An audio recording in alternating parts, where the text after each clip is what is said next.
If I gave a fuck what y'all think I would be doing this? Welcome to the FMFU podcast, the podcast that's from me, for us. Vulgar but true, real and never fake. I'm your host, Reese, and I've got a lot of shit on my mind today, so let's get into it. Happy Friday, people, and welcome to an all-new exciting episode of the From Me For Us podcast.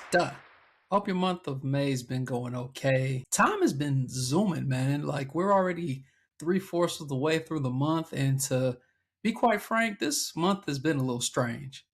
A combination of sadness and happiness all in one. But last weekend, to speak specifically, that shit was kind of crazy, though. And the weekend was capped off Sunday when my boys, the Lake Erie Hoopers, had to remind the Pistons that it's still so cold in the D, currently battling these fucking New York Knickers. So, I mean, we'll see how this season ends, and ultimately if Harden is going to continue to piss me off or not and make me want to cut his fucking beard off. My daughter turned 11 on Saturday.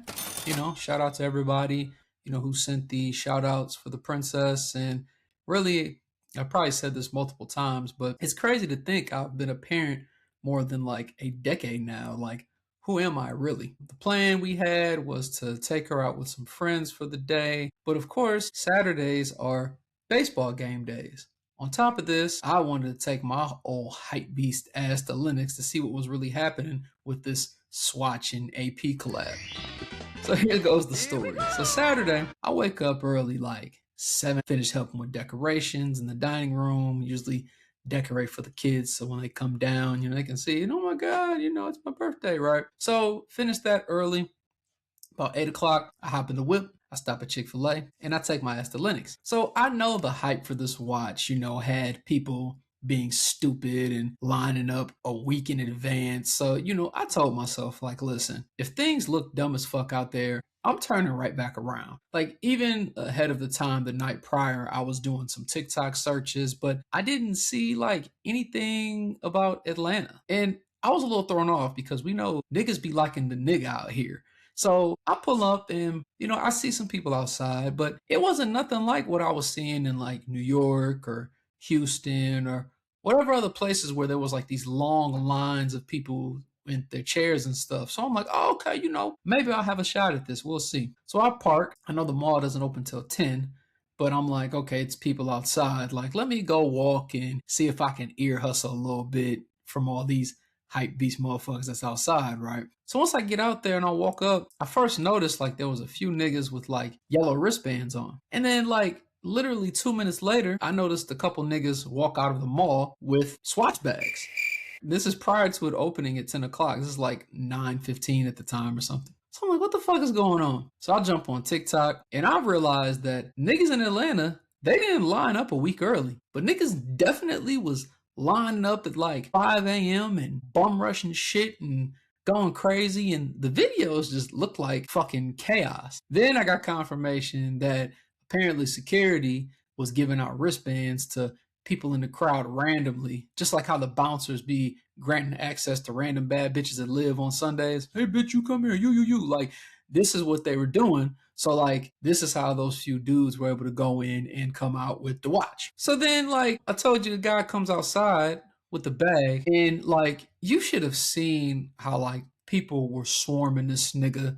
Not even on no, I'm trying to jack you shit, because that's what I would be thinking. But, like, they were swarming this nigga like he was the fucking Messiah or something. Like, remember that scene in Batman vs. Superman with Henry Cavill when he saved the foreign people and they all had their hands up and was like rubbing on Superman like he was a god or some shit? And that's why they was spray painting everything on the statues, calling him like a false god and everything. That's how these niggas were like swarming around this nigga, right? So, funny enough, the TikToks I was looking at, I actually seen the nigga I saw on that TikTok come out of the fucking mall. And dude was like, you got Zelle? You got Zelle? This nigga flipped a $430 watch for $2,200 immediately on the fucking spot. The thing that made it even crazier, and how I know people are really truly delulu when it comes to shit that we want or think we want, was that APD, they told all 200 plus or whatever that was there that like there were no more watches. come back another day. It's not a limited release. At that point, when I seen dudes come up with the wristbands, like I had already left because I'm like, I knew it was a dub. And then I was like, you know what? If I leave it enough time, I'll be able to make sure I can grab Mason and get him on time for his baseball game. Yo, these motherfuckers were so thirsty, they stayed until the mall opened the doors at 10 o'clock. They legit bum rushed the door, running up the escalators to get to the store. Apparently, Swatch knew what type of chaos and bullshit they were causing because they didn't even open the store for the day. They kept that shit closed. What kind of shit is this for a fucking pocket watch just because it's got AP on it? Now, I was on some shit too, but I wasn't on that type of shit. I fucking left. I also just think it's crazy how people who, honestly, if you look at them, you're probably like, nigga, you ain't got no money like that. We shouldn't judge books by its cover, but let's be honest. Niggas will find a way to cop some shit. Like, and probably part of the reasoning for wanting to cop was the resale, because there were really some nerdy dweeb looking motherfuckers in that crowd. And you know that they don't really probably give too much a fuck about how they dress. They just had daddy's hard earned money that they wanted to spend so they can act like they're part of the culture that we originate. But anyways, so after the failed AP cop, took my son to his game. And I will say this on a sidebar, moving on. My son and his team, man, they smoking shit this year. They done got shout outs on the radio, an appearance from Pastor Troy, did 7-1-1 record. And like one of the L's was to a team that like we beat earlier in the week, but then when we played them the second time around, they had like shortened their roster. So like they top hitters would be able to hit more often. So they ended up winning like 12-9 or some shit. Fucking tricksters. And then like the tie was against like this top travel team, or at least they're supposed to be. We actually beat them in week 1. And in my opinion, for that tie game, we got cheated for the winning run. And also these niggas was being tricksters as well. Like they was substituting pitch runners in a motherfucking little league game because the boy who was on second was slow. And we was in the crowd like, oh yeah, we gonna get his ass because we know he's slow. And we didn't say it out loud. You know, it's little league, right? Yo, they substituted the slow running boy out for somebody else faster. And we over here like, you substituting kids in a little league game? Man, shit is crazy. But they got one more game to go. And then they actually got a little playoffs this year. So I'm looking forward to that. And ultimately, they've been doing a good job. So had the game Saturday. And then after that, took my daughter out for her birthday, came home, sang happy birthday. And at that point, I was just done, mentally exhausted. I didn't feel like doing shit. I really don't even remember falling asleep. And my Saturday was pretty much over. I get to Sunday to get to the point where I'm doing my normal 1-2. And here we are during the week where I'm doing this for you all. But outside of like, personal things, there has been something on my mind. And I will say this.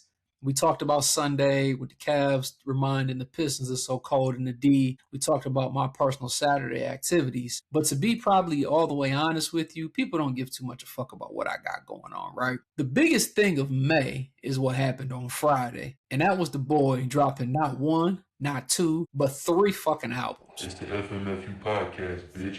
So the Iceman album drop has been teased for a while from podcasters, YouTube videos, Twitter, etc. When the rollout was happening and all the ice chunks was put in Toronto and all this, and they were trying to pick at it and flame it and whatever, eventually, I can't remember what streamer it was. He got the card and we had a date. So it was like, oh shit, here we go. Let's see what happens. There hasn't been an album out in 2 years, not counting some Sexy Songs for You, because that was a party collab with a focus highly on like, some sexy songs for you, right? Who's calling my phone? But like out of nowhere, and I think I was watching basketball, but I seen something pop up where the internet learned via a post that not only was it just going to be 1, but there were going to be 2 other albums dropping as well. Like, what the fuck is this shit? So as with anything, the internet is divided even before the fucking songs or album even drops. Some people are mad hype, like, oh, 3 albums. Others are like, what the fuck is this? For me, to be quite honest, I probably was more on the latter, like, what the fuck is this type of thinking. Because, first of all, I mean, this is something that just doesn't happen all the time, if at all. And based on sheer numbers, out of so many songs, I would anticipate that, maybe one, maybe even both of these albums out of the three aren't really meant for us, right? But I will say this, thinking about it, even before talking about albums, musics, etc. As an unbiased fan of music and someone who tries to put himself in the POV of the artist, like I want you to be able to paint a picture of what you're delivering, aka the product, the music, and who do you probably think you are as the person that produces this product and how it's received and whatever else the case is. I'll put like this. If I was this nigga Drake, I would still think I'm the greatest motherfucker ever as well. Partly is because based solely on the amount of drawn conversation, criticism, and everything that comes with what I do. Now, although they are clearly hella fucking beefing right now, I look at this similar to the LeBron James effect, where the criticism is always there, driven solely by hate. The diehard fans are going to be there no matter what you do. And then there's the ones in the middle who are unbiased and have pretty good opinions and try not to let their own personal wants and needs skew their thinking. And even, if you're older and not in your prime or not the exact same as you were when you first came out, you're still going to be the biggest draw, even when you aren't technically winning chips or even if you're losing rap battles. Granted, we can't compare artists and basketball players pound for pound because no one right now is saying LeBron is the best in the league. More so, he's one or two all time. And I think that's kind of the category that Drake is in right now, which is partially his own fault. We talked about this a lot of times. Greatness fatigue. Motherfucker came out the gate so strong with his first 3 to 4 albums, so that's like all you expect now. You're like, hey, nigga, where's Thank Me Later? Where's Take Care? Where's all these other albums, right? But I think about it like where going back and circling to greatness fatigue, how if we put it in a situation where, like, let's just say like After Views, right? I think that was like album 4, maybe, unless you count if you're reading this is too late or whatever. Let's just say he just stopped rapping, period. I mean, we would probably be like, dude was one of the best to ever do it. Although they're saying that now. But what I'm saying is that this would have been post the Meek beef pause and before everything else. So he would have stopped rapping unscathed in the battle and probably had more people on that die hard top nigga ever longevity fandom type shit, right? But because of the longevity effect, that shit's gonna come into play. And it's not just because you've been rapping for so long or playing basketball for 23 seasons. How much music you put out or how many seasons you play, there's just going to be more opportunities for misses than makes or chips. This is why, in part, if you really are truly into the hip hop scene and listen or watch the Fraser interview with Hove, he has said that he just doesn't have as much to rap about. And I can relate to that sometimes from someone who creates their own personal content where if you don't got nothing to say, you don't want to just put out some shit, right? This is partly why he said he's not rapping or he's not putting out an album, but when he has something to rap about, he will, as do I with this pod. And that kind of made me think of and make sure that I held myself and my thinking accountable to not create some revisionist history in my brain. Because if I'm being honest, if I think about more of like Hove's later albums, I'd say from '06, starting with Kingdom Come. Kingdom Come was just okay. You had American Gangster in '07, which I do feel was slept on a bit. Blueprint 3 was cool. Magna Carta Holy Grail was all right. And then after that, you had 444. 444 was 9 years ago. And none of these albums to me in his later half were going to be at the pinnacle of his early albums. I won't even count The Reasonable Doubts because that was his debut and it got slept on. Now people say it's a classic. But then, Volume 1 kind of gets skipped over. He was experimenting with the production stuff with Puff and stuff like that. But really, Volume 2, Hard Knock Life was what kicked him off. And if I can say the top albums when I feel like he was in his prime, to me, Volume 2, Volume 3, Blueprint Dynasty, Blueprint 2, and then some people say Black Album, but then would be my 4 or 5. It would be right smack in the middle. So my point is, like, I've always looked at these comparisons between the artists of the generations, sports figure metaphors, and I try to keep my POV of things level. I always say this about Drake. I feel like he's a one-on-one because of the consistency, the rapping ability, but the melodic part of it, which is might even be stronger than the rapping. You've never really seen anybody do no shit like this. And whether you say, oh, he's not the greatest rapper, I mean, he's just a fucking one-on-one, which is the same thing I say about LeBron. You've never seen a player like LeBron. He's been a one-on-one. So he won't be called universally the GOAT, but he is the one. And those are really my parallels. So I say all that to say this. As far as the Iceman album goes, I think the album's pretty solid. The other two, not so much my speed outside of maybe a few joints. And I will say this, word to my dog, he had said this when we were talking in the group chat. He was saying like how, he hates that Drake has to make music for everyone. And as music people, we understand that because you're that global of an artist and you have to kind of do it to appeal to all audiences. And honestly, as niggas like us, it's probably something that we either hate, aren't as big of a fan of, but we know it's going to be some motherfuckers that's going to love that shit. So, like, I get it. And that's why I'm not really going to speak on the other two albums, more so just focusing on Iceman itself, since that is the one that is the rapidy rap one. But the album is solid. I'm not going to lie. I got up on Friday. Again, 101. One of them people that you want to listen to the shit immediately because I didn't stay up Thursday night to hear it. On that first track, when this nigga said, I'm an only child, no one could have made another, I started over immediately. I felt like I was kind of like that meme where they're making fun of people when they said the nigga listens to the song and he hears point one and he's just like, amazing. Like, I kind of laughed like a motherfucker at myself because I thought of that meme, but I was like, no, I'm not concluding that, but I need to run this back immediately. I literally started to fuck over and said, what the fuck is he talking about? I'm an only child, no one could have made another. That's a fire way to open a fucking album. And it resonates with my only child Scorpio ass because I tell y'all niggas all the time, I'm a fucking one-on-one. It ain't a world big enough for two of me. And Danielle knew that. But a couple of my favorite joints are, Make 'Em Cry, Shebang, the Future joint. I know that's going to be fire outside. I'm just honestly happy to see him and Pluto back working together again. Honestly, I don't really give a fuck. I was listening to What a Time to Be Alive the other day, and I'm just like, these niggas need to make music. I just always been team music. I've just felt, and I think everybody would think that as well, because there's been so many beefs and picking sides and things like that, and why rap just really ain't been the same, because I feel like the collaboration hasn't been there. And it's been a nigga that really been helping to create that collaboration over the past decade plus. The beef rap is cool. I love it. It makes niggas get in a bag.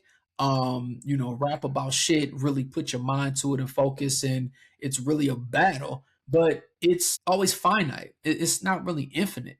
I just don't really be giving too much more of a shit about it. Like, it's a moment and it's something you're gonna think about, but it doesn't really make too much of a difference to me. I love to talk about the moment and think about it, but I'm always more so about the songs. This is partly why even nowadays I'll say that Nas killed Hove with Ether. I don't really listen to fucking Ether like that, but I'm listening to fucking Takeover probably at least once a week. So I just think about it from the stance of, these niggas with the beef and fuck man, these niggas are not affecting your real life. They ain't putting any real money in your pocket. If you want to sing bing bow boom raps all summer and sit in the house, then do your thing, 21. I mean, again, that even goes back to the Frazier and Hove interview where he says he probably thinks that beefing shouldn't happen. I don't necessarily agree with that, but I do understand the point he is trying to make. Essentially, he's saying that, like, y'all internet niggas ruined it with your fake think pieces, your lack of true hip hop knowledge, your super biased opinions just to try to get attention or clicks. Because honestly, with the internet culture being a thing and the persuasion of these young and even old dumbass minds and things that go along with it, it doesn't make it as fun anymore. And it does make it a little bit more of an annoyance based on the way the algorithms go. And I keep continuing to see the same fucking ignorance and lack of hip hop knowledge on my timeline. I mean, you've got people who are under the age of 28 speaking on stuff that they barely know about because they were barely even born when the fucking blueprint came out. So I just hate the state that it's in right now. Again, I love the beef raps. Great songs have come from it. I love what it represents to, like I said, people are going to get in their bag and be very creative. Like, them niggas was rapping their ass off during that beef, man. Listen, Go back and listen to Push Ups Unbiased. You gonna think that shit got way more bounce than if you hear Not Like Us, because at this point, Not Like Us to me is sounding very commercial-ish, and every time it comes on, I just cut it off. It did what it's supposed to do. It went on a battle, but again, my Takeover to Ether comparison. I'm not really listening to Ether like that. But I'm listening to Takeover. So I'm just a fan of the music. If being together makes good music for me to enjoy, that's all I give a fuck about. All these niggas can make up and figure it out. I don't really care. Like the Pluto ran to Atlanta Drake collab is probably what we need, because honestly, as much as the thing was you run to Atlanta for a check balance, well, that shit get balanced both ways, because these Atlanta niggas are struggling right now. I haven't really listened to East Scuddy or fucking Wham more than once, and I think there's a reason for that. Even the 21 joint, I ain't listened to it more than once. So the collaboration is gonna make the music better, and that's all I really give a fuck about. I mean, it's not like I can bet parlays or something on this rapper gonna beat this rapper and whatever, or even in a versus. Oh, let's bet some parlay. You can't even do all that shit. But all I'm saying though, if we're looking at these albums, we should always continue to have apples to apples comparisons and make sure that what we're really comparing is equivalent. Because a lot of times you can talk about who album is better, and I like to look at album numbers. So let's start off with who had the better debut, who had the better sophomore. How was your third one? How was your fourth one? Because again, the more you put out, the more chances are that you're going to have misses than hits, compared to if you barely want to put albums out. But if you love it and you just like to make music, then do your thing, because somebody loves it. You just know that. And then, like, also just real quick about the internet thing, like, I really am annoyed, and I really did feel that to the point what Hov was saying in the interview. It's really so hard to tell what's real or fake nowadays. Like, I think even J. Cole said this on another interview where he said he don't think there's going to be any more universal classics anymore because of the internet. And it's kind of sad, because there probably are some that are going to drop. Not saying this is it, but there are going to be a boatload of people who are just going to shit on it, even if it is a certified classic, and say that it's just okay, or that it's trash after one listen, knowing that you got to do the car test, the gym test, the headphone test, the club test. Some of y'all niggas don't even be outside to know what these joints is going to hit for in the hookah spot. Some of y'all niggas don't go outside. So you can't talk about a lot of shit that you can't really speak on. But it's so hard to tell what's real or fake. Like, even looking at like Complex, they're doing all of these posts about the album, and like realistically, we know that it's a news source. They're gonna report. So whatever's hot, they're gonna report about. But man, I'd say if I was an artist and I'm like, man, y'all is kicking my back in, promoting this nigga all the time. Oh man, fuck y'all niggas. I would be feeling like that shit kind of weird to me. You know. And one other thing too, and I'm telling you, nobody causes no frenzy like this when this nigga drops. This is how you know you still the best nigga out, at least for the new age niggas. I'm sorry. Yo, I seen a motherfucking broad say some shit like, y'all niggas is too hype about the Drake album. That's gay. Why do women always try to put the gay allegations on you just because you hype about something? Like, how many rules are we at now? Like, y'all see that joint where every time somebody says something, they'll take it and then they'll type it on the note, and there's like 675 list of things that like men can't do. Like we can't do fucking anything, bro. Like I'm convinced y'all just don't want niggas to be happy at all. Like, you can't have fun, you can't do shit. I just know at the end of the day, I'm gonna have a few joints I'm gonna be sliding to this summer. You know, I can hear a few of these bitches. I can imagine them hearing them in the spot. You know, it's gonna be fun. End of the day, biggest thing about what I'm just trying to make it be understood is that fuck the internet shit. I only give a damn about the music. And I know there's gonna be a few joints that's about to get thrown on the playlist and gonna be in heavy rotation all the time. So yeah, shebang. Thanks for listening to the FMFU podcast. Follow me on Facebook at FMFU Experience. I'm also on Twitter, Instagram, TikTok, and YouTube at FMFU_experience. Also check me out on Twitch for some Warzone action at ReesePup007. Remember, people, life is a series of choices. Just make sure you make the right one. Peace.